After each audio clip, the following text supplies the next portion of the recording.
Abantu tugira ibibazo byinshi, hari n'ikibazo tujya twibaza tuti ese iyo umuntu amaze gupfa ajya he? Icyo kibazo abantu benshi turakibaza ariko tukakiburira igisubizo, ariko nibyo nje kugira ngo turebere hamwe muri iki kiganiro. Turi buze kwifashisha igitabo cya Bibiliya ndetse twifashishe n'igitabo cya Enoch mu gusobanukirwa byinshi kuri iyi ngingo. Jye mugiye kubana ndi Niyo Daniel, muhaye ikaze. Niba uri umusangwa utarakora subscribe cyangwa se uri mushyashya, nagusaba kureba handitse subscribe ukahakanda ugakanda no kunzogera kugira ngo tujye tubana.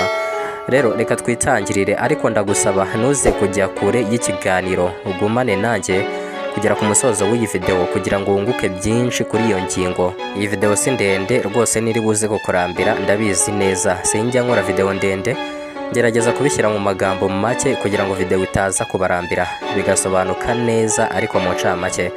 Rero reka tubane kugera ku musozo w'iyi video.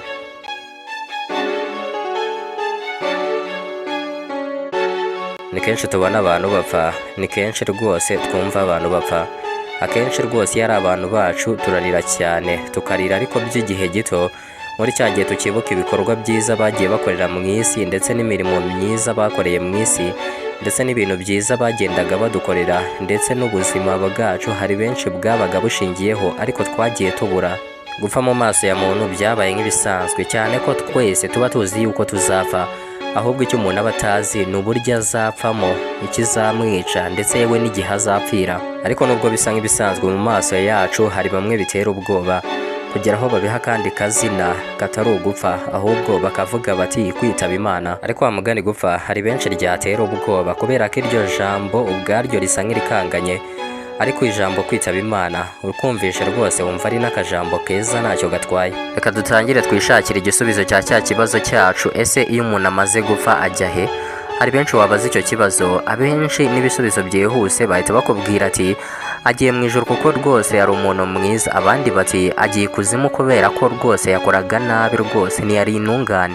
Ariko mbere yo gusubiza icyo kibazo banza wiyibutse igihe Yesu yari ku musaraba agiye gupfa ari hagati y'ibisambo bibiri.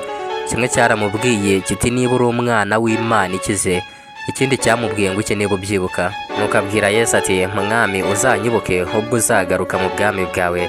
Arasubiza ati ndakubwira ukuri yuko uyu munsi turi bubane muri paradizo. Ibyo byanditswe muri Luka 23:42 ndetse na 43. Ese iyo paradizo Yesu yavugaga yari paradizo bwoko ki? Yari iyahe? Ariko nanone reka tubanze dusome mu gitabo cy'Abakorino 12:2 haranditse ngo nzi umuntu wo muri Kristo wazamuwe akajya mu ijuru rya gatatu. Ubu hashize imyaka 14. Niba yari mu mubiri simbizi, cyangwa niba atari mu mubiri nabyo simbizi, bizi Imana. Kadusembo ku murongo wa 3 tujye ku murongo wa 4 uvuga ngo yazamuwe akajyanwa muri paradizo akumva ibitavugwa, ibyo umuntu adakwiye kumva. Urumva n'iki gitabo bagaruyemo ya paradizo. Ese iyi paradizo ni bwoko ki? Ariko niba wibuka neza mu murongo wa 12 nanone hari ahantu twasomye tuti ijuru rya gatatu. Ijuru rya gatatu ryo ni bwoko ki? Ese ko twari tuzi ijuru risanzwe, hariho ijuru rirenze rimwe? Nibyo, mu gitabo cya Enoch niho badusobanurira neza amajuru agera ku 10 yose. Ayo majuru yose singiye kuyagarukaho, ariko niba wifuza kuyamenya watwandikira muri comments ukatubwira, tukazayakorera ikiganiro cyayo cyihariye, tukava ku ijuru rya mbere tukagera ku ijuru rya 10 ari ryo rya nyuma rivugwa muri iki gitabo cya Enoch. Ahubwo munyemerere tugaruke ku ijuru rya gatatu kubera ko niryo riri buze kudusobanurira ya paradizo twahoze twumva ruguru. Mu gitabo cya Enoch birumvikana niho twakuye ubusobanuro bw'iri juru rya gatatu. Iri juru rya gatatu risa nk'iririmo ibice bigera muri 2. Hari igice gisa nk'igiteye ubwoba, gisa nk'ikuzimu. Hari n'ikindi gice rwose cyiza ari nacyo bita iyo paradizo nyine. Ubundi iri juru rya gatatu niryo ryama bapfuye, ariko bose nibajya hamwe birumvikana harimo ibice 2. Bamwe bajya mu gice kimwe abandi bakajya mu kindi. Hari abajya muri icyo cy'umwijima cy'ububabare, abandi bakajya muri icyo cyiza ari nacyo bise paradizo. Ese iyo paradizo kugira ngo uyijyemo bisaba iki? Ese kugira ngo ujye muri urwo ruhande rw'umwijima rw'ububabare uba warakoze iki? Mureke tubisobanukirwe noneho. Ariko nababwiye ngo nitwagaruka kuri ayo majuru yose, niyo mpamvu tugiye gutaruka tukagera ku ijuru rya gatatu. Ubundi yari yabonekewe, we yari kumwe n'abantu, nibo bagendaga bamusobanurira iby'ayo majuru yose. Arenga ijuru rya mbere agera ku rya kabiri, arenga irya kabiri agera ku rya gatatu.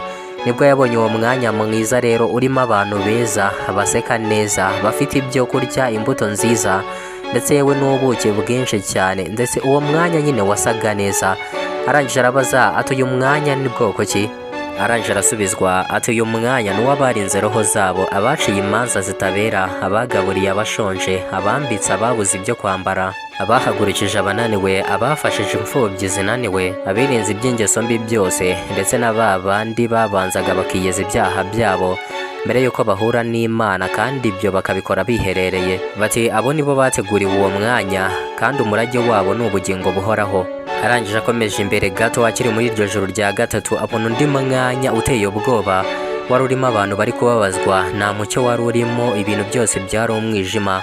Hari harimo umugezi w'umuriro ndetse ari ibishashi by'umuriro gusa, abantu bari gushya, n'imisozi myinshi yari iraho, myinshi yari barafu. Arangije arabaza ati uyu mwanya mbona uteye ubwoba wo ni uw'iki? Arasubizwa ati uyu mwanya ni uw'abasuzuguye Imana, abakoze icyaha cyose cya kamere. Bati abasodomic fashion, ubwo ni abambaye imyambaro yose iteye isoni, abatubuzi, abarozi, abagira ubujura, kubeshya, ishyari, ubusambanyi, ubwicanyi, ndetse na bya bindi byose bibi bakora ndetse bakanabyigamba, ndetse n'ibindi byose bituma bica amategeko y'Imana. Batabona bo ingororano zabo ni ukuba mu muriro w'iteka ryose, kuba mu bubabare iteka ryose. Birumvikana iryo juru rya gatatu niho abapfuye bose bisanga. Natwe nitwitaba Imana niho tuzisanga, ariko abapfuye baracyategereje urubanza rwabo rwa nyuma, ari rwo kumeruka.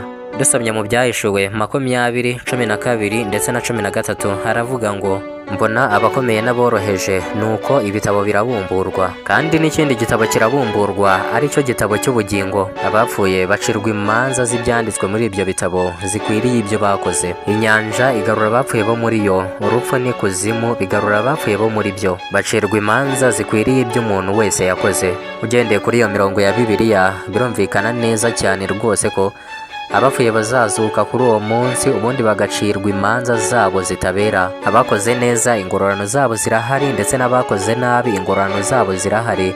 Icyo nakwifuriza nge rero ni uko wakora neza ukazabona ingororano nawe nziza, ukazabona ubugingo buhoraho niba uri uwizera ko buhari koko. Njyewe ndi Niyo Daniel, ndagushimiye by'umwihariko wowe twabanye muri icyo kiganiro. Shimira nawe wafashe umwanya wawe ugakanda subscribe, ndagushimiye cyane.